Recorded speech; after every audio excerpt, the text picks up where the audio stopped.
ইরানের নির্বাসিত যুবরাজ রেজা পাহলভির কতটা জনসমর্থন রয়েছে তা নিয়ে সংশয়ে আছেন যুক্তরাষ্ট্রের প্রেসিডেন্ট ডোনাল্ড ট্রাম্প। ইরানে গত 2 সপ্তাহেরও বেশি সময় ধরে আয়াতুল্লাহ খামেনির শাসনতন্ত্রের বিরুদ্ধে গণবিক্ষোভ চলছে। বিক্ষোভকারীদের প্রকাশ্যে সমর্থন জানিয়েছেন ট্রাম্প নিজেও। তবে পাহলভি ক্ষমতা দখলের জন্য ইরানের মানুষের কাছ থেকে পর্যাপ্ত সমর্থন পাবে কিনা সে বিষয়ে নিশ্চিত নন রিপাবলিকান প্রেসিডেন্ট।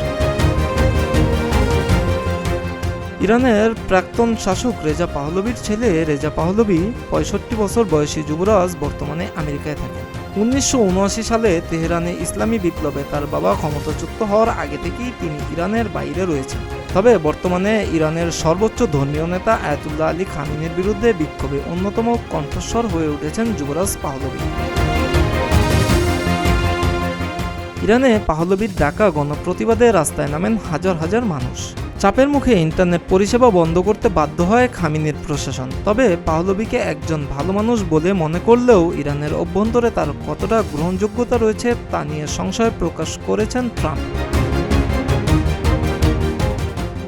রয়টার্সকে দেওয়া সাক্ষাৎকারে ইরানের নির্বাসিত যুবরাজ প্রসঙ্গে ট্রাম্প বলেন, তাকে দেখে খুব ভালো মানুষ বলেই মনে হয়, কিন্তু আমি জানি না তিনি নিজের দেশে কেমন ভূমিকায় থাকবেন। আসলে আমরা এখনও সেই পর্যায়ে পৌঁছাইনি। ট্রাম্প আরও বলেন, আমি জানি না ইরান তার নেতৃত্ব মেনে নেবে কিনা। যদি তারা মেনে নেন তবে আমার তাতে কোনো আপত্তি নেই।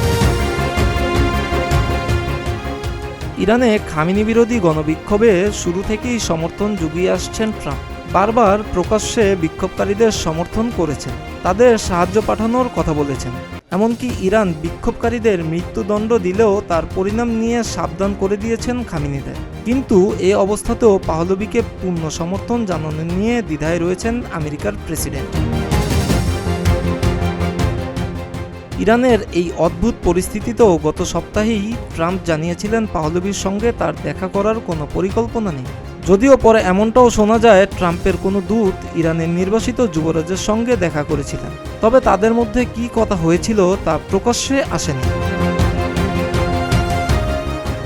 মিরাজ হোসাইন, প্রতিদিনের বাংলাদেশ।